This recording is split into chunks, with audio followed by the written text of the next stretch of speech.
Savvy listeners don't need me to tell you that the Demon's cult, gang, terrorist organization, all the above apply, is out of control. We have a survivor of one of their brazen attacks on the line. Go ahead. I was home, in my building, when we got word there were demons on the roof planting bombs. We had to evacuate, but we also heard there were snipers waiting to pick us off if we tried to leave. Despicable. Fortunately, the police and the bomb squad handled the situation. And Spider-Man, he... Jared, cut the call! Sorry, hard to hear when we're talking over each other. Clearly someone traumatized by a terrifying experience. For resources to help with PTSD, go to our website. Another public service from J Jonah Jameson. Friends, you know about the Spider-Man related breakout at Rikers Island. Where are those escapees going now?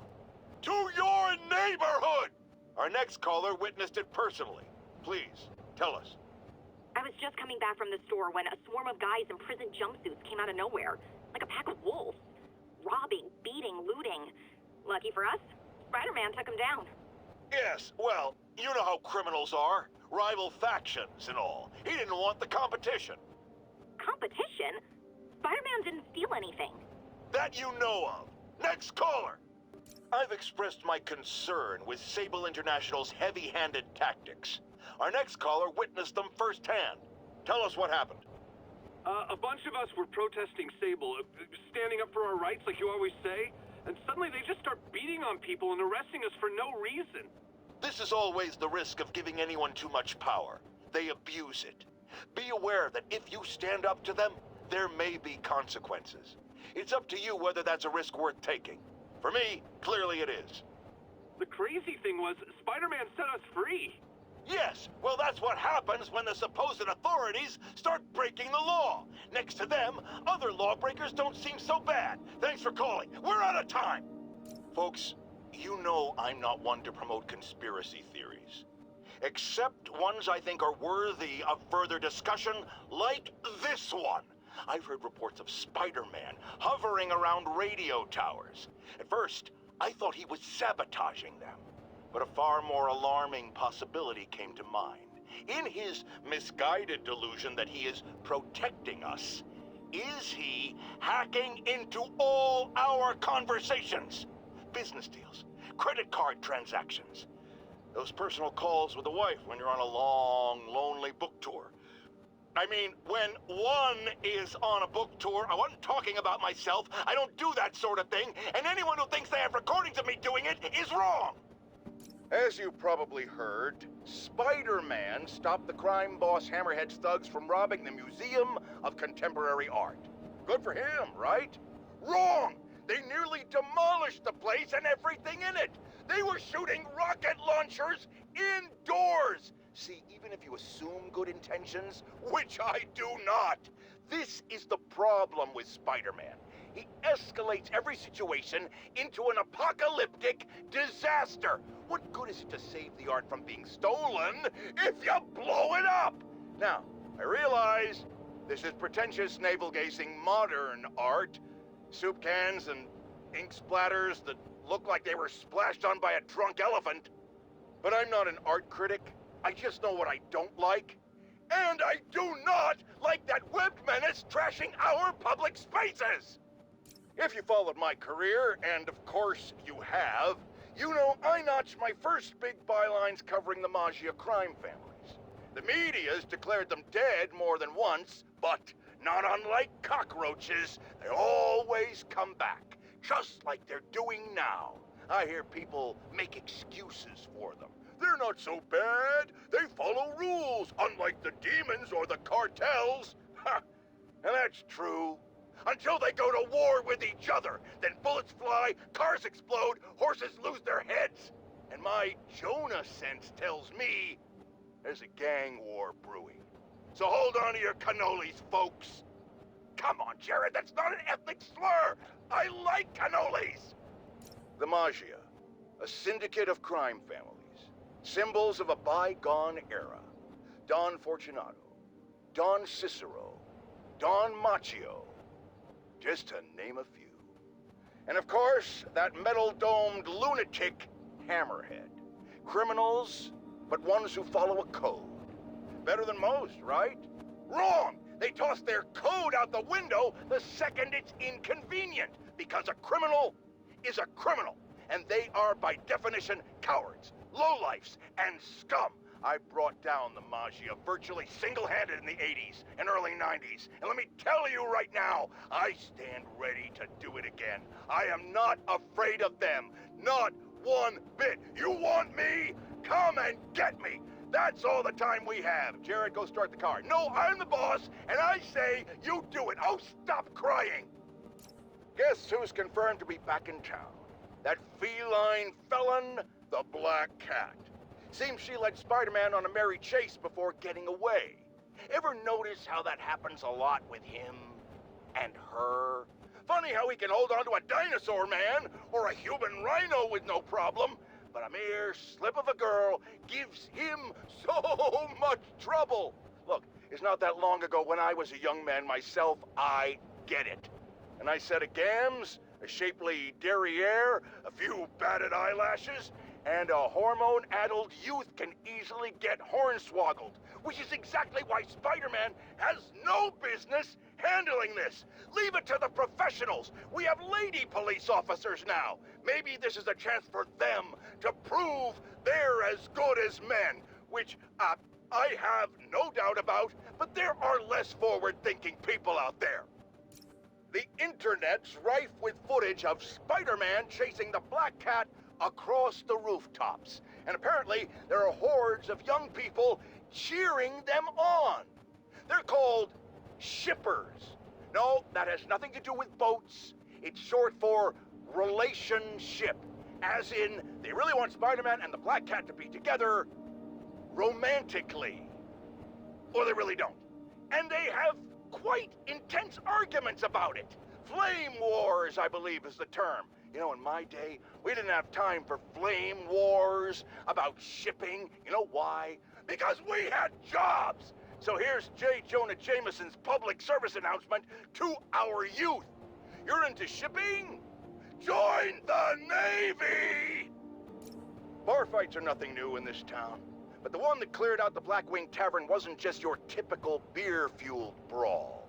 That particular establishment has, let's say, alleged ties to the Maggia. And guess who was right smack in the middle of it? Spider-Man and the Black Cat. At this point, I think it's fair to ask, who is on whose side here? Are Spider-Man and the Cat working for rival Maggia families? Or the same one?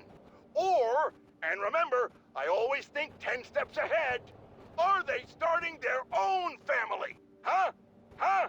Huh? It would explain a lot about why Spider-Man, who clearly has no respect for the law, takes down criminals. Less competition for him and his gun mall floozy. We might just have Bonnie and Clyde in spandex on our hands. You youngsters won't recall, but there was an earlier Black Cat. A criminal from the old school. And of course, like everything else these days, they had to reboot it with a woman. Now, no one loves women more than J Jonah Jameson. In a respectful, non-harassing way, of course. I just think this new Black Cat is a bad example for our young ladies. The original stole and took his chances. He didn't try to convince us he could be a good guy like this Jezebel did, remember? She ran around playing the crime fighter until it became clear she was stealing from the very crooks she arrested, which proves the point I always make: a Black Cat cannot change its spots. I know they don't have spots, but you get my meaning. Wait. Jared tells me black leopards do have spots. You just can't see them. I was right after all. Ha! My loyal listeners have called in reports of Spider-Man recklessly vandalizing public works, smashing open power relay boxes and other structures relating to important public and private services. Some have even said it appears he's looking for something, but he never leaves with anything. My friends, I think it might be time to consider that Spider-Man might just be a few sprinkles short of a sundae. Not that dressing up like a bug and swinging around the city is the behavior of a well-adjusted individual, but now, either he's looking for things that aren't there, meaning he's delusional, or he's venting uncontrollable rage. And either one of those possibilities means it's time to call the man in the white coats with big butterfly nets. That's still a thing, right, Jared? What do you mean it never was? Another day, another piece of priceless New York architecture destroyed by none other than Spider-Man, the Webbed Wonder. Was the Harlem Sanitarium in the best condition? No. Did the doctors there at one point commit horrible atrocities against their patients? Probably. Does that mean we should let spandex-suited vigilantes swing willy-nilly through a piece of our history? I think not. It is our duty, nay, our responsibility to maintain these shameful monuments to our past, because that's the America that I call home. Like I said to my doctor when she recently told me to calm down, I won't, and I'll tell you why. I'm certain the police could have handled whatever petty argument was going down at the sanitarium without the destructive force of the Webhead's wacky weapons. What say you, New York? We're here to talk about a hot-button issue today, folks, and that's crime boss Hammerhead. It turns out that petty argument at the Harlem Sanitarium was actually a Magia smackdown against this flat-topped flop. But here's the thing about Hammerhead, valued listeners. He might be an unhinged, rampaging cop killer who my assistant Jared keeps calling a beta, for reasons that I'm certain must be shark-related, but he has some interesting ideas. What's so wrong with pining for the good old days? Hammerhead wants to bring New York back to a time where people didn't get offended by everything, and spiders were just bugs you killed in your apartment, and I didn't have to take blood pressure medication. Now, if we could just stop him from destroying the city and its citizens in the process, wow, that would be great. Today, on Just the Facts with J Jonah Jameson, the Magia are turning the streets of Manhattan into a gang war. Why, you ask? Because nobody listened to me when they had the chance. If we just cleaned up the city, returned to our collective senses, and run Spider-Man out of town, not necessarily in that order, then a psychopathic crime boss wouldn't be wrecking New York in some misguided pursuit of that same goal. Look, Hammerhead's impulse to take us back to a simpler time before any of us had heard of web shooters isn't wrong, but his methods are obscene. Attacking the police, terrifying citizens, the man gives simpler times a bad name. Like this infernal sodium-free beverage I'm being forced by the medical establishment to drink for my health gives soda a bad name. And meanwhile, where's our city's so-called savior, Spider-Man, in all this? I need to lay down. Spider-Man is a failure. You might think this would make me happy, and to some extent you'd be absolutely right. But today, I am tired. Tired of all the senseless violence continually afflicting our streets, which that masked menace failed to put an end to. He failed to stop Hammerhead and his men, who are now using stolen Sable International weaponry to wreak more havoc than ever. And speaking of Sable, Miss Abuse of Power herself is back in New York. This time aboard some kind of fancy-schmancy gunship. Where was that when the city was cowering under the terror inflicted by Martin Lee and Otto Octavius, huh? Collecting dust in a Simcarian warehouse? It's a shame she and Spider-Man couldn't have done us all a favor and just taken each other out. Folks, we need to talk more about this live-streaming egomaniac screwball. It's bad enough her show features and glorifies that narcissistic webhead Spider-Man, but her shows, if you can even call them that, are putting hard-working New Yorkers in harm's way just so she can gain followers, whatever that means. Can't you see her ridiculous stunts are nothing more than a desperate ploy for attention? Come on, folks, you're smarter than that. By watching her shows, you're literally hurting yourselves. So, you ask, what should we do instead, Jonah? Here's an idea. Tune into my show instead. The only thing I'll hurt you with is the truth. Damn, that's a good line. Write that one down, Jared. Let's use it in the next promo. No, Jared, I said I wanted crushed ice, not... What do you mean we're live? Oh. Haha! Listeners, brushheads, stop me if you heard this one before. Spider-Man just chased a bunch of thugs through the streets, putting citizens in danger and leaving millions in property damage in his wake.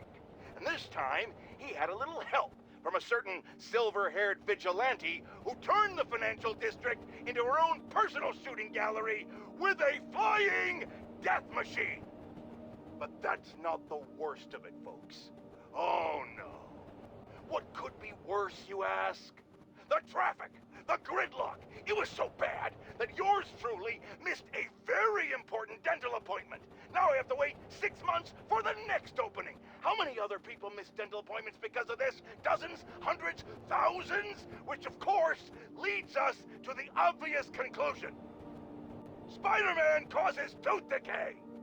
Reports are flying in about an incident in Midtown involving, you guessed it, Spider-Man.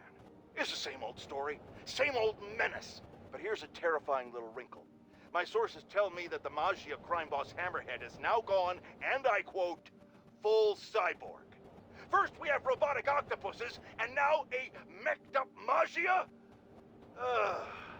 Whatever happened to the good old days when criminals would just put on a dime store mask, stick their finger in their pocket, and try to rob a bank? Oh right! Spider-Man happened! Today is a fine day in New York City. At long last, Hammerhead has been taken down for good, cyborg parts and all. I will even give Spider-Man and Silver Sable an ounce of credit. They did, after all, land the final blow. However, while the mainstream media trips over itself to heap lavish praise on these vigilantes, allow me to give you a dose of facts. Hammerhead would have never gotten this far had it not been for Silver Sable leaving behind all her gear in the city. And don't get me started on Spider-Man stoking the fires of a gang war and forcing a decorated police captain into administrative leave. So sure, they cleaned up the mess, but they were also the ones that made it. Jared, call my doctor and double all my prescriptions. I'm in the red here, folks. Eyewitnesses have confirmed that there is no longer just one Spider-Man, but 2 of them. I mean, one is bad enough, but I'm having a hard time dealing with the idea of multiple menaces swinging through our beautiful city. It's just... Jared, I might be having a heart attack. I need to lie down, folks. No, don't call an ambulance. It's too expensive. Call a cab. I have a coupon in my wallet. Don't go in my wallet, Jared. I'll do it. I'll do it. Some people have accused me of being negative, only criticizing, not offering solutions when it comes to Spider-Man. Here's my solution, and it's very simple. Unmask. Join the police academy. Wear a badge. Then you can catch all the crooks you want, and I'll sing your praises on this very show. And all that hogwash about how that would place his loved ones in danger? Come on! You can't convince me that guy has any loved ones.